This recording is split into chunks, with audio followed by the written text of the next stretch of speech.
Moving on to Monday Night Football, a very interesting NFC East versus AFC West matchup. It is the Philadelphia Eagles, my Philadelphia Eagles, heading to Los Angeles to face the Chargers. The Eagles are 3-point favorites in this one on the road. 40.5 is your over-under. In terms of the money line, we have the Eagles minus 150 and the Chargers plus 130. Obviously, I will get this one started. Going back to the Kevin Patullo situation, who, of course, if you aren't familiar, the offensive coordinator for the Philadelphia Eagles, his house was egged either Sunday or Monday night or I guess maybe Friday night or Saturday night this past weekend as they played on Black Friday. They obviously took a loss. Kevin Patullo has been taking a lot of heat, rightfully so, in terms of the profession that he is in. But the minute you take that outside of the stadium or the facility, that's where I think you need to pull the handbrake and get back behind the line as soon as possible. And this is well beyond the line. And I get it. Look, I'm not so unbelievably unaware of the fan base that is the Eagles mania, or, Bird Gang, as we like to call ourselves.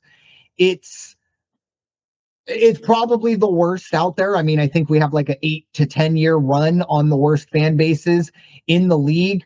And as much as I do like kind of being the villain and the barbarians and all that stuff, this takes it way too far. You don't involve another man's personal life if you have a problem with them professionally. And to be completely honest, none of us really have any skin in the game to be going to another person's house. I don't care how long you've been watching or how many season tickets you have or this or that. That's ridiculous. I completely disavow it. And I do think most Eagles fans will disavow this. But I will say these individuals obviously are not smart. I don't know their age profiles or anything like that, but they're not smart for doing it. They're also not very smart for filming themselves doing it and then posting it online. So if Big Dom hasn't already found these gentlemen, I'm sure there will be a knock at the door soon. But yeah, completely disavow that. No matter what you do as a professional, you shouldn't have that brought home to your family, especially on a sports sense where it's just a bunch of people who are bummed out that we're 8-4. The sky is somewhat falling, but we're still in first place. But anyways, with all that soliloquy being done, that housekeeping, seems like there's always needs to be something. Obviously, for the Eagles, I believe this is the biggest game of their season. I look at a lot of corollaries of or parallels, I think might be the better term for it, from the 2023 team that started 10-1 and then essentially, I think, lost 4 out of their last 5 or 5 out of the last 6 and then got blown out by Tampa in the first round. Or are they a team like last year that started 2-2, similar situation, even though it was obviously earlier in the season, and they were able to grab a hold and figure it out? Eagles are 8-4. They're a game and a half up, or game plus up on the Cowboys with their tie. So again, I think this is the biggest game of the season. I'm going to be very interested to see how this team responds with the challenge that is ahead of them. With that being said, I would like to just say how happy I am for A.J. Brown that he's getting his targets. He looks so happy. We don't have any Instagram messages, any drama that way. I mean, we're losing football games, but at least A.J. Brown is happy. So I can sleep well at night. And I do think a lot of Eagles fans, that's all we really care about, is if A.J. Brown is happy and if he feels like he's being utilized the way he needs to. That's what we're here for.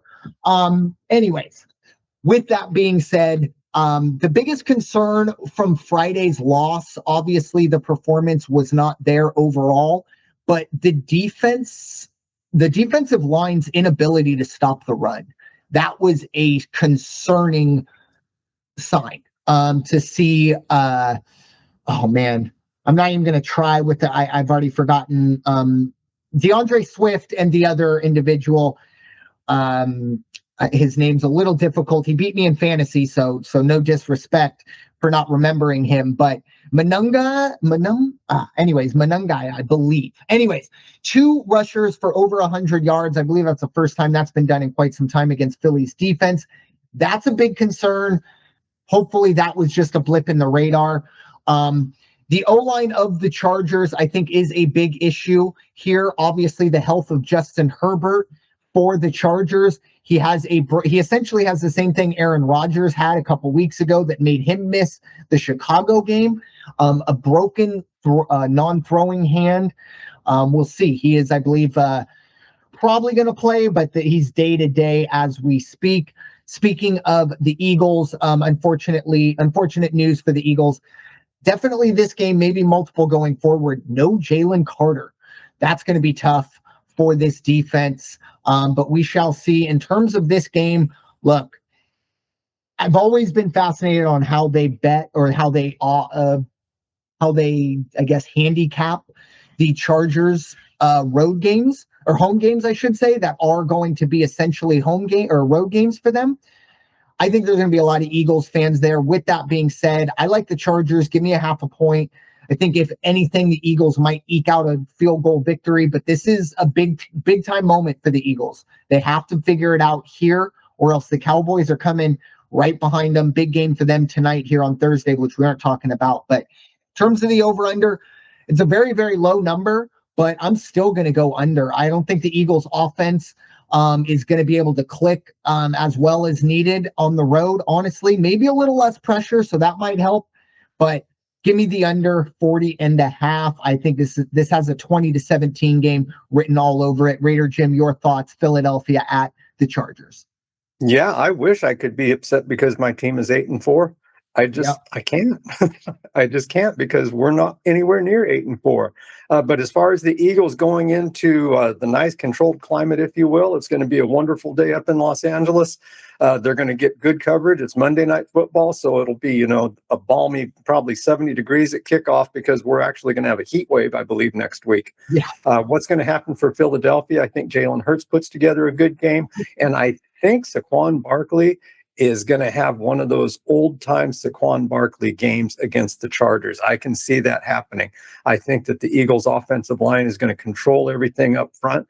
Now, on the Chargers side of the ball, I know that they've said they're really not sure if he will miss any time, but when you are this close to catching a playoff spot, do you put Justin Herbert out there? That's a big risk. Or do you just let Trey Lance go out there and try to keep it competitive against the Eagles, which is not going to be an easy thing for Trey if you're Trey Lance.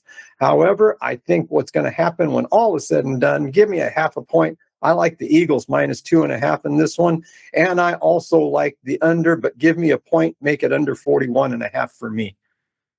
Yeah, it's going to be game two very different because I think the Chargers, obviously they are fighting for a playoff spot, but this is an out of conference game, no real tiebreakers up in the air. I don't think it would be the worst thing in the world to see Justin Herbert, obviously as an Eagle fan, but even just if you're thinking overall, might be best to see if Trey Lance can get it figured out.